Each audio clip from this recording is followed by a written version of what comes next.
मुख्यमंत्री देवेंद्र फडणवीस यांनी stand up comedian Kunal कामरावर एका मुलाखतीत टीका केली होती। माझी औकात नसेल आणि माझा शो 4 जण पाहत नसतील तर शिंदे आणि त्यांच्या कार्यकर्त्यांना माझ्याकडे दुर्लक्ष करायला सांगा। येत्या ऑक्टोबर महिन्यात मी नाशिक, मुंबई, नवी मुंबई, नागपूर, पुणे आणि संभाजीनगरमध्ये स्टँड अप कॉमेडीचे कार्यक्रम करणार आहे। कृपया शिंदेंशी संपर्क करून विचारून बघा की माझ्याकडे दुर्लक्ष करू शकता का, असा टोला कामरानं मुख्यमंत्र्यांना लगावलाय।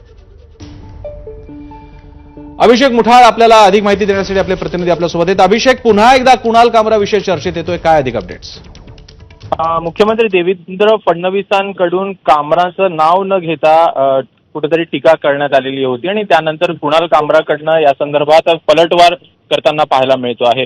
कुणाल कामराकडनं देवेंद्र फडणवीसांना थेटपणे आव्हान देण्याचा प्रयत्न कुठेतरी आपल्याला होताना दिसतो आहे आणि माझी औकात नसेल तर शिंदे आणि त्यांच्या कार्यकर्त्यांना माझ्याकडे दुर्लक्ष करायला सांगा, अशा प्रकारचं आव्हान देण्याचा प्रयत्न देखील कुणाल कामरा करताना दिसतो आहे। एकूणच यामध्ये जर पाहायचं तर देवेंद्र फडणवीसांकडनं देखील कुठेतरी टीका करणाऱ्या लोकांना दुर्लक्ष केलं पाहिजे असं देखील बोललं आहे। आपल्याला माहिती आहे शिवसेनेच्या कार्यकर्त्यांकडनं मोठ्या प्रमाणात तोडफोड जी आहे ती देखील कुठेतरी हॅबिटॅटमध्ये करण्यात आलेली होती आणि त्याला देखील मुख्यमंत्र्यांकडनं हे उत्तर जे आहे ते देण्यात येत असल्याचं पाहायला मिळतं। आणि नेमका ऑक्टोबर महिन्यामध्ये देखील नाशिक, मुंबई असेल, नवी मुंबई असेल, नागपूर असेल, पुणे असेल आणि औरंगाबाद मध्ये कुणाल कामराचे हे शो होणार असल्याची माहिती त्याच्याकडनं देण्यात आली आणि त्यामुळे येत्या काळामध्ये हा संघर्ष जो आहे तो देखील वाढताना पाहायला मिळू शकेल। धन्यवाद अभिषेक, तुम्ही दिलेल्या या माहितीबद्दल।